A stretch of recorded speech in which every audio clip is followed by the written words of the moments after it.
하나님께서 오늘 우리에게 주시는 말씀은 요한복음 21장 15절에서 25절까지 말씀입니다.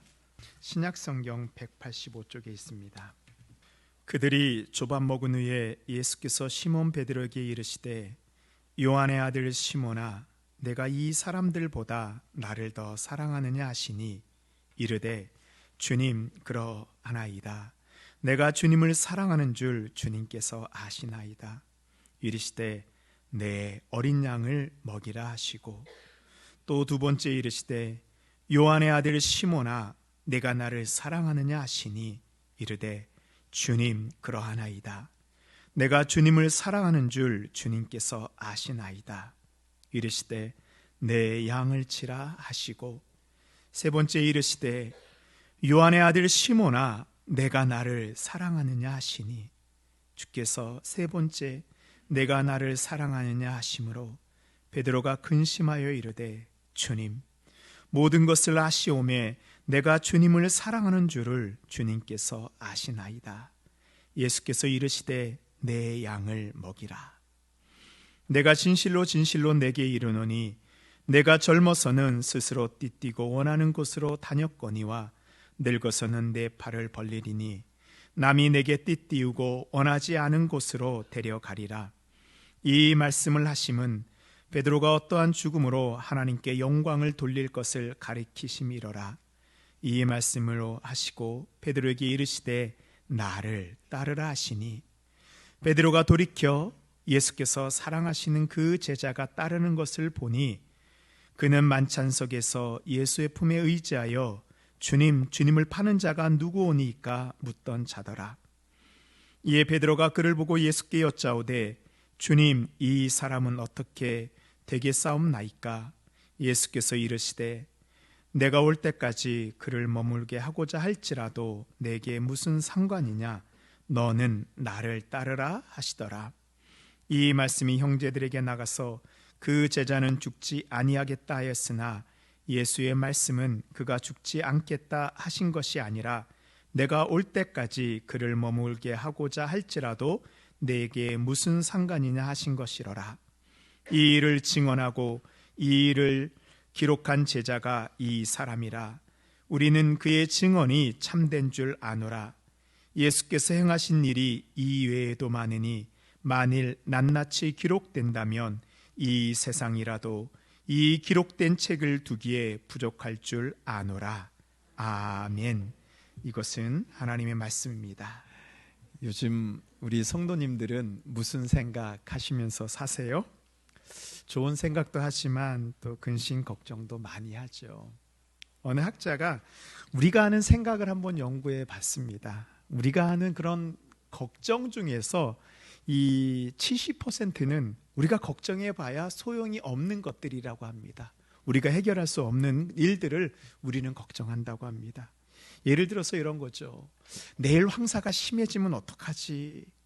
근데 우리가 걱정을 한다고 황사가 올까요? 안 올까요? 이게 어쩔 수 없는 것들이더라고요. 이렇게 걱정하지 않아도 되는 것을 걱정하며 사는 것이 어떻게 보면 우리 인생인 것 같습니다. 그래서 예수님께서는 우리에게 이렇게 말씀하셨습니다.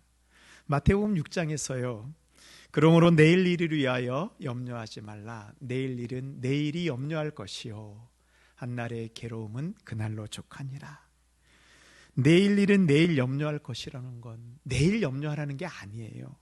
내일은 내일의 주인 되신 하나님께 우리의 삶을 맡기고 오늘은 하나님께 감사하며 살아가는 것입니다. 이게 바로 믿음입니다. 근데 우리는 어떻게 했죠? 하나님 믿고 참 많이 걱정하며 삽니다. 아프면 어떡하지? 가게가 잘 안 되면 어떡하지? 우리 자식들이 성공해야 되는데 학생들은 시험을 망치면 어떡하지? 내가 원하는 대학이나 직장에 가지 못하면 어떡하지? 생각해보면요. 하루에 12번도 더 근심 걱정하며 우리는 삽니다. 이런 우리를 보시면서 하나님께서는 이렇게 말씀하십니다. 또 너희가 어찌 의복을 위하여 염려하느냐? 들의 백합화가 어떻게 자라는가 생각해보라. 수고도 아니하고 길쌈도 아니하느니라. 오늘 있다가 내일 아궁이에 던져지는 들풀도 하나님께서 이렇게 입히시거든 하물며 너희일까 보냐 믿음이 작은 자들아. 하나님께서는 우리의 근심과 걱정을 다 아시는 분입니다. 그리고 우리에게 믿음을 가지라고 말씀하십니다. 들풀도 입히시는 하나님께서 당신의 자녀인 우리에게 무엇이 필요한지를 다 알고 계십니다. 우리의 가진 염려를 하나님께 맡길 때 하나님께서는 우리의 모든 필요를 채워주십니다. 아멘. 오늘 우리가 읽은 말씀은 요한복음의 마지막 장입니다. 사람들은 이야기할 때 가장 중요한 이야기를 결론의 마지막에 이야기를 합니다. 그래서 책을 쓸 때에도요, 그 마지막 장에 그 책의 결론을 적습니다. 우리가 사복음서를 살펴보면요, 마태복음의 마지막은 어떻게 끝나나요? 땅끝까지 복음을 전하는 세계복음화 지상명령을 끝이 납니다. 마가복음도 만민에게 복음을 전하라는 말로 끝이 납니다. 누가복음은 사도행전과 연결되면서 성령을 받으라고 하면서 마무리를 짓습니다. 그럼 요한복음은 어떨까요? 이 요한복음의 시작은 말씀과 태초 하나님의 빛을 얘기하면서 거대하고 웅장하게 시작합니다. 마무리도 엄청나게 대단하게 끝날 것 같은데요, 우리의 생각과는 달리 요한복음의 마지막은 예수님과 베드로의 만남으로 정리가 됩니다.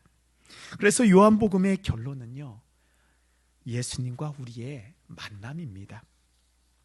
요한복음의 마지막 장을 묵상하면서 우리가 깨닫게 되는 것이 있습니다. 사람은 누구나 이 세상에 태어날 때 위대한 꿈을 꾸고 훌륭한 사람이 되고 성공하는 그런 마음을 갖습니다. 그러나 우리의 인생의 마지막에는 성공이나 실패보다 더 중요한 것이 있다라고 이야기해 주고 있습니다. 그것은 바로 우리가 예수님을 만났는가 만나지 못했는가입니다. 예수님을 만나 회복하였는가, 예수님을 만나 구원받았는가. 지금 여러분의 인생에 가장 중요한 것이 무엇입니까? 오늘 요한복음의 마지막 장을 통해서 우리가 가장 중요한 만남 무엇인지 알고 그 만남을 통해 주님이 주시는 사랑을 누리는 우리 모든 성도님들 되시기를 바랍니다. 오늘 본문의 주인공은 누구죠? 베드로입니다. 베드로는 어떤 사람이에요? 3년 동안 예수님을 따라다니면서 예수님의 수제자로 살았습니다. 예수님이 십자가에 못 박혀 죽으시기 전까지는 성공한 제자로 살았습니다. 그러나 예수님이 죽으실 때 예수님을 3번이나 부인하고 도망간 배신자가 되었습니다. 성공한 제자에서 실패한 제자로 떨어졌습니다. 우리도 신앙생활 할 때 베드로와 같이 신앙생활을 잘 할 때가 있지요. 그런데 시간이 지나면서 우리의 믿음이 약해지고 또한 중요한 때에 예수님을 등지고 내 생각대로 산 적이 많이 있습니다.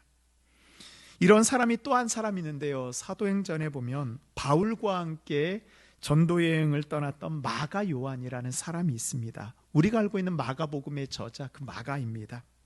마가 요한은 젊었을 때 바나바와 바울과 함께 그 1차 선교여행의 선교팀에 참여하는 영광을 누립니다. 이 선교팀이요, 구브로 섬을 지나서 이제 해발 3,000m가 넘는 이 토로스 산맥 아래에 도착하게 됩니다. 그래서 이 토로스 산맥을 넘어서 이제 갈라디아 지방인 비시디아 안디옥으로 복음을 전해 가야 되는데 그 높은 만년설이 쌓여있는 높은 산을 보니 마가 요한이 덜컥 겁이 났습니다. 그래서 전도팀에서 도망을 쳐서 예루살렘으로 먼저 돌아옵니다. 그래서 사도행전 13장에 보면요, 바울과 및 동행하는 사람들이 바보에서 배 타고 밤빌리아 있는 버가에 이르니 요한은 그들에게서 떠나 예루살렘으로 돌아가고, 여기서 요한이요, 이 사도 요한이 아니고 마가 요한입니다. 예루살렘으로 도망을 칩니다. 바울은 그 일을 쓴 후에 마가 요한을 2차 전도여행 때 마가 요한을 전도팀에서 제외시킵니다. 마가 요한의 첫 번째 야심찬 사역은 실패하고 맙니다. 예수님 보시기에 베드로나 마가 요한이나 한 번 실패한 사람입니다. 이렇게 실패한 사람이 다시 일어나 하나님의 사역을 감당할 수 있을까요? 이 질문은 우리에게 던지는 중요한 질문입니다. 베드로와 예수님과의 깨어진 관계, 바울과 마가 요한같이 실패한 관계, 이런 관계가 바로 우리의 모습입니다. 깨어진 관계는 멀리 있는 사람들과의 관계도 있지만 때로는 우리가 가까이 있는 사람들과의 관계에도 깨어진 경우가 많이 있습니다. 바로 우리의 가족들과 우리의 형제들입니다. 또 주변에 가족같이 친하게 지냈던 사람들과 어느 순간에 원하지 않는 불편한 관계로 지내기도 합니다. 이제 5월은 다음 달인 가정의 달이라고 우리가 합니다. 어버이날도 있고 어린이날도 있고 또 가족들 간에 모이는 그런 시간입니다. 가장 행복해야 되는 시간에 깨어진 관계로 인해서 누구에게는 불편한 시간이 되기도 합니다. 어떻게 하면 이 깨어진 관계를 회복할 수 있을까요? 오늘 베드로를 찾아오신 예수님과의 만남을 통해서 우리도 다시 회복되는 그런 시간이 되시기를 바랍니다. 첫 번째로 사랑한다고 말해야 됩니다. 예수님께서 낙심하여 고향에 내려와 물고기를 잡고 있는 베드로를 찾아오셨습니다. 그리고 베드로에게 따뜻한 아침 식사를 차려주십니다. 근데 예수님 참 고약합니다. 베드로가 아침을 다 먹을 때까지 베드로를 뚜려지게 쳐다봅니다. 베드로가 아침을 다 먹은 후에 예수님께서 베드로에게 물으십니다. 오늘 읽은 15절 말씀입니다. 그들이 조밥 먹은 후에 예수께서 시몬 베드로에게 이르시되 요한의 아들 시몬아 내가 이 사람들보다 나를 더 사랑하느냐 하시니 이르되 주님 그러하나이다. 내가 주님을 사랑하는 줄 주님께서 아시나이다. 이르시되 내 어린 양을 먹이라 하시고.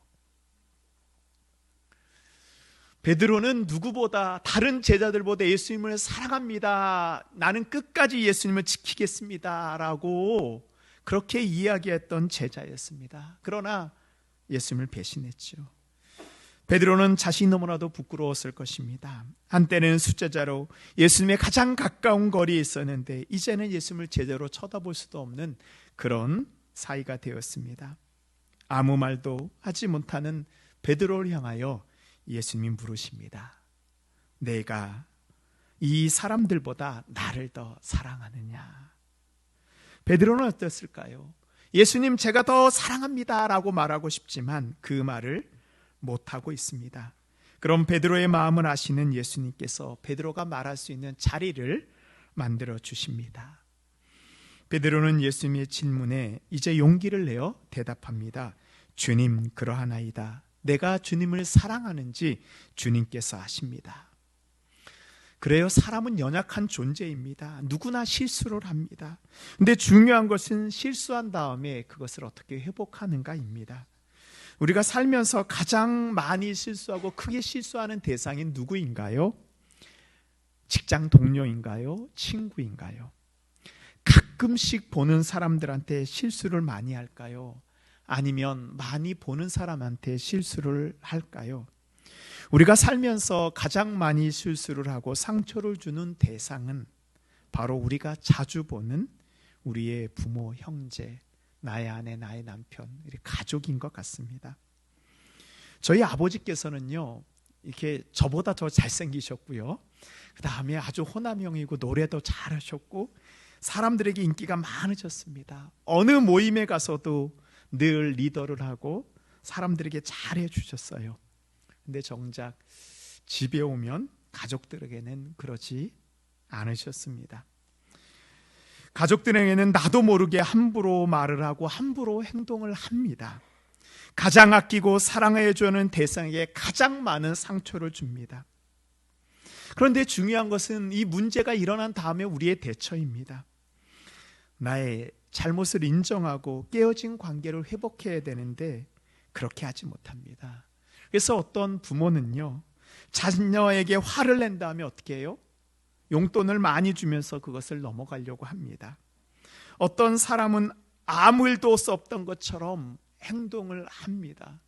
내가 예전에 언제 그런 말을 했냐, 그런 행동을 했냐 하는 것처럼 모르는 채 넘어갑니다. 그러나 이것은 해결이 아닙니다. 깨어진 관계를 회복하는 길이 있습니다. 그것은 바로 베드로가 예수님한테 얘기했던 것처럼 사랑한다 말하는 것입니다. 가족 간의 관계를 회복하는 놀라운 힘은 바로 사랑으로부터 나옵니다. 이 사랑이 하나님께서 우리에게 주신 가장 큰 파워입니다. 힘입니다. 예수님께서 이 세상을 창조하시고 에덴 동산에 아담과 하와를 만드시고 하나님의 사람을 아담과 하와에게 부어주셨습니다. 그 사랑이 저는 하나님의 생기 루하흐라고 생각합니다. 아담과 하와가 함께 살아갈 수 있는 이 힘은, 이 근원은 바로 하나님이 주신 사랑입니다. 그렇기 때문에 사랑은 우리 주변에서 일어나고 있는, 우리 가정에서 일어나고 있는 모든 문제를 해결하는 힘이고 열쇠입니다. 많은 사람이 이 열쇠가 있다는 것은 알고 있지만 어떻게 꺼내 쓰는지를 모릅니다. 우리가 사랑한다고 말할 때 이 열쇠는 비로소 힘을 발휘하게 됩니다. 예수님께서는 자신을 배신한 베드로에게 일부러 너는 나를 사랑하느냐 질문하십니다. 베드로를 난처하게 만들기 위해서가 아니고 베드로를 회복시키기 위한 예수님의 사랑의 마음입니다.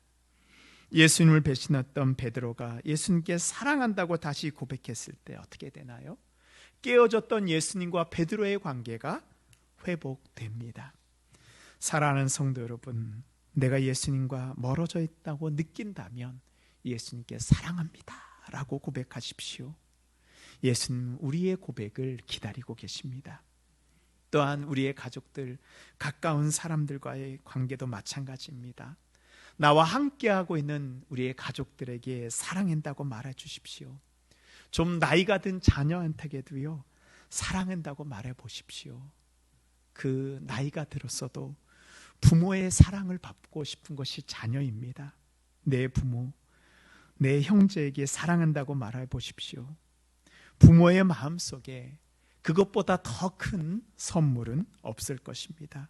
부부간에도 사랑한다고 말해 주십시오. 사랑은 허다한 허물을 덮습니다. 우리의 사랑의 고백이 깨어진 관계를 회복시킵니다. 두 번째로 상대방의 눈높이로 사랑해 주십시오. 오늘 말씀해 보면 예수님께서 베드로에게 너는 나를 사랑하냐고 몇 번 묻지요? 3번 묻습니다. 정답은 제 손에 있습니다. 근데 베드로가 예수님의 말을 알아듣지 못해서 예수님이 이렇게 3번이나 질문했을까요? 이 사랑한다는 이 우리나라 말은요, 이 사랑이라는 하나의 단어밖에 없습니다. 그런데 이 헬라어로는 예수님 당시에 사랑한다는 말은 4종류의 말이 있었습니다. 먼저는 하나님이 우리를 사랑하는 그 아가페의 사랑입니다. 우리 많이 들어봤죠? 아가페는 자신의 모든 것을 아끼지 않고 내어주는 하나님의 신적 사랑입니다. 두 번째는 부모와 자식 간의 사랑인 이 스트로게의 사랑입니다. 부모는 자신을 위해서 조건 없이 헌신합니다. 내 자식이니까 사랑하는 것, 이게 바로 부모와 자식 간의 사랑입니다. 세 번째는 친구와 친구 간의 사랑, 우정입니다. 이것은 필레오의 사랑입니다. 필레오의 사랑은 서로와 서로 간의 신의를 지키는 사랑입니다. 그래서 신의를 지킬 때 필레오의 사랑이 유지가 됩니다. 네 번째는 남녀 간의 사랑인 에로스입니다. 뜨겁고 정열적이나 시간이 지나면 식어버리는 유효기간이 있는 사랑입니다. 예수님께서 처음에 베드로에게 내가 나를 사랑하느냐라고 말하실 때에는 아가페의 사랑으로 내가 나를 사랑하느냐라고 물었습니다. 베드로야, 내가 아가페의 사랑으로 나를 사랑하느냐? 그런데요, 우리가 말에는 이 문답에는 이 정상적인 관계가 있습니다. 뭐냐면 예수님이 베드로한테 아가페로 질문했습니다. 그러면 베드로가 어떻게 대답해야 돼요? 아가페로 대답해야 됩니다. 예수님이 베드로에게 묻습니다. 아카페스네 시몬노 요한네, 요한의 아들 시몬아, 네가 나를 아가페의 사랑으로 사랑하느냐? 그러면 그거에 대한 맞는 문법이 뭐냐 하면 아카페스 시, 아가페에는 아가페로 대답을 해야지 말이 되는 거예요. 그런데 우리 성경에 보면 내가 주님을 사랑합니다 라고 하는데, 이 헬라 성경에 보면 베드로가 뭐라고 대답하냐 하면 필레오의 사랑으로 제가 예수님 사랑합니다. 주님, 저는 필레오 친구 간의 우정으로 예수님을 사랑합니다. 베드로는 문법에 맞지 않은 대답을 했습니다. 예수님이 다시 묻습니다. 베드로야, 내가 아가페의 사랑으로 나를 사랑하느냐? 그럼 이제 베드로가 알아듣고 아가페의 사랑으로 사랑합니다 라고 대답해야 되는데요, 베드로는 자신의 과거의 모습을 보니까 도저히 아가페의 사랑으로는 내가 예수님을 사랑할 수 있는 자신이 없는 거예요. 그래서 베드로는 어떻게 대답해요? 예수님, 저는 필레오의 사랑으로 예수님을 사랑합니다. 그러자 예수님 한 번 더 묻습니다. 근데 예수님 이번에는 질문이 바뀝니다. 베드로야, 내가 필레오의 사랑으로 나를 사랑하느냐? 필레오스네 시몬노 요한, 요한의 아들 시몬아, 이제는 네가 나를 필레오의 사랑으로 사랑하느냐? 그러자 베드로가 예수님, 제가 필레오의 사랑으로 예수님을 사랑합니다. 예수님을 베드로를 어떻게 사랑하세요? 친구 간의 우정으로 사랑하나요? 아닙니다. 하나님의 사랑인 아가페의 사랑으로 베드로를 사랑합니다. 아가페의 사랑을 주신 예수님이 베드로에게 받아야 되는 사랑은 어떤 사랑이죠? 아가페의 사랑을 당연히 받아야 됩니다.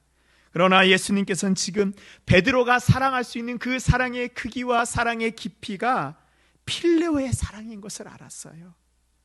그럼 우리 같으면 뭐라고 얘기할까요? 야, 내가 아가페의 사랑으로 너를 위해서 십자가에 죽기까지 했는데 고작 나에게 줄 수 있는 것이 필레오의 사랑밖에 없냐? 왜 너는 그것밖에 못하니? 그러나 예수님께서는 베드로를 책망하지 않고 베드로의 현재의 모습을 인정해 주십니다. 그리고 예수님이 받고 싶어하는 그 사랑의 정도를 낮추십니다. 그리고 베드로의 필레오의 사랑을 받아주십니다. 우리도 사람과의 관계에서, 가족과의 관계에서 힘들고 어려운 문제가 생기는 이유가 내가 준 것만큼 받고 싶어서이기 때문입니다. 내가 너에게 이만큼 해주었는데 왜 너는 나에게 이것밖에 해주지 못하니? 내가 당신에게 준 사랑이 이만큼인데 당신은 왜 나에게 이것밖에 주지 못합니까? 사랑을 주고서 우리가 상처를 받습니다. 이런 일은 부모와 자식 간에도 일어납니다. 요즘 저희 부모님께서는 연세가 많으시고 점점 노쇠해지시니까 예전에 비해서 자식들을 많이 의지하세요.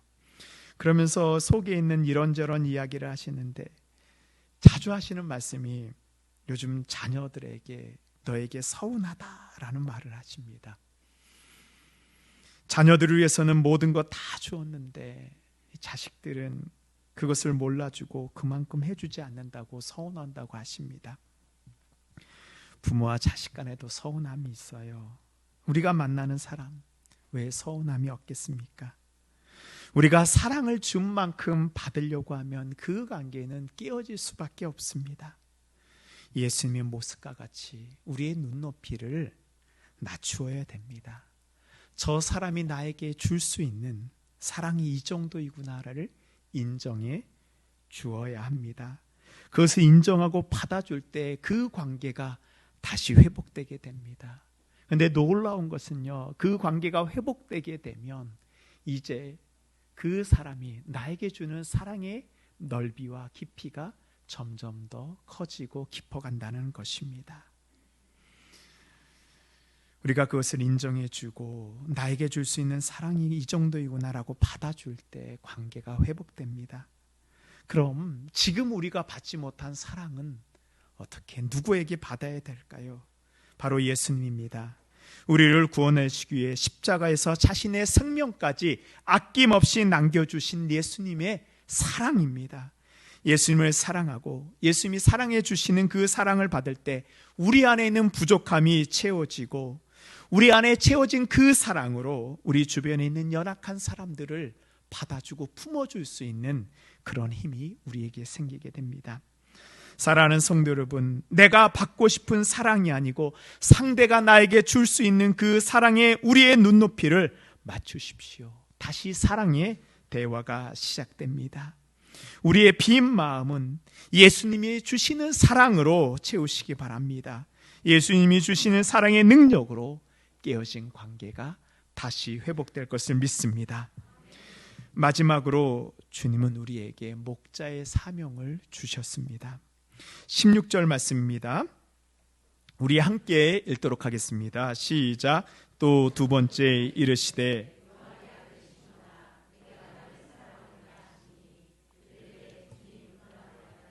내가 주님을 사랑하는 줄 주님께서 아시나이다. 이르시되 내 양을 치라 하시고,